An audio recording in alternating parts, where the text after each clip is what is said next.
একটা মুখ্যমন্ত্রীর শুধু দলের নয়, রাজ্যের, এটা আপনাকে আমি বুঝিয়ে দিয়ে গেলাম, শিখিয়ে দিয়ে গেলাম। যেটা আপনি করতে পারেননি সেটা শুভেন্দু অধিকারী করার চেষ্টা করলো। তিনি অভিযোগ করছিলেন তাকে নাকি মারার চেষ্টা হয়েছে ইত্যাদি ইত্যাদি।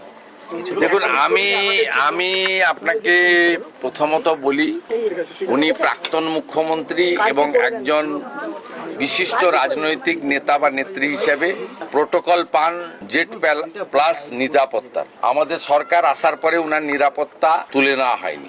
উনি যেখানে খুশি যেতে পারেন, কিন্তু যেখানে পুলিশ মনে করে বা 163 থাকে সেখানে রেস্টেন করা হয়। যদিও আমার এই 3 মাস সময়কালে বারুইপুরে 163 ছিল, কিন্তু 4 জনকে অ্যালাউ করা হয়েছে। তো আমাকে 104 বার হাইকোর্টে যেতে হয়েছে। উনি সব জ্ঞান না দিলেই ভালো। উনাকে আমি পরামর্শ দিতে পারি না, বয়সে বড়। মুখ্যমন্ত্রী হিসেবে অনুরোধ করব, আপনি প্রপারলি ডাইরেক্টর অফ সিকিউরিটিকে, সিপি কলকাতাকে, এডিজিএলওকে, যদি ডিজিপি আপনার পছন্দের না হয়ে থাকে, আপনি যাকে পছন্দ করেন, বা আপনার অফিস তো আছে, আপনার পার্টি আছে, এখনো ছোট হয়ে গেলেও আছে, ভেঙে গেলেও আছে, তা আপনি মেল করে আপনার শিডিউল জানালে আপনি যে প্রোটেকশন পান অ্যাজ পার ব্লু বুক, সেই প্রোটেকশন আপনি পাবেন। কালকে আপনি না জানিয়ে এসেছেন এবং ভারতীয় জনতা পার্টির কোনো লোককে আমি ছবিতে দেখিনি। আমাদের এমএলএ বরঞ্চ জানার পরে লোকজনকে সরিয়ে নেওয়ার ব্যবস্থা করেছে। আর আমি সিপিকে ধন্যবাদ দেব, তিনি ডিসির নেতৃত্বে, আমি টিভিতে আপনারা এখনো দেখাচ্ছেন, মাঝে মাঝে দেখেছি, অন্তত কয়েকশো পুলিশ ছিল। এই পুলিশ মোবিলাইজেশন করতেও টাইম লাগে।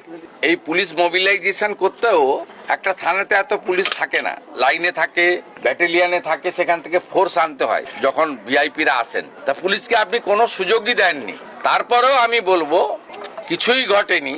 আর আপনার ওই পাথর টাথরের গল্প, ওগুলো সব মানুষ দেখেছে। আমি আপনাকে পরামর্শ না দিয়ে অনুরোধ করব, আপনি কোথাও গেলে পুলিশকে টাইম নিয়ে জানিয়ে আসবেন।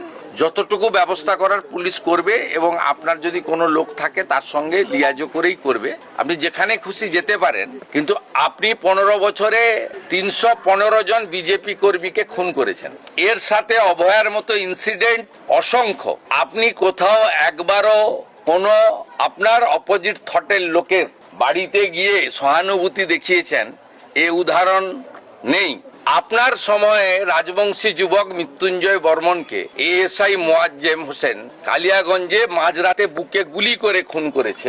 আপনি মৃত্যুঞ্জয় বর্মনের পরিবারের পাশে দাঁড়াননি, কিন্তু আপনার দলের কর্মী এবং আপনার দলের কর্মী স্ত্রী, যিনি তৃণমূল কংগ্রেসের এখানকার কাউন্সিলর, তার বাড়িতে রাজ্যের মুখ্যমন্ত্রী হাই লেভেল টিম নিয়ে এসে পরিবার যা যা চেয়েছে প্রাথমিকভাবে সেটা পূরণ করার মধ্য দিয়ে একটা মুখ্যমন্ত্রীর শুধু দলের নয়, রাজ্যের, এটা আপনাকে আমি বুঝিয়ে দিয়ে গেলাম, শিখিয়ে দিয়ে গেলাম। যেটা আপনি করতে পারেননি সেটা শুভেন্দু অধিকারী করার চেষ্টা করলো।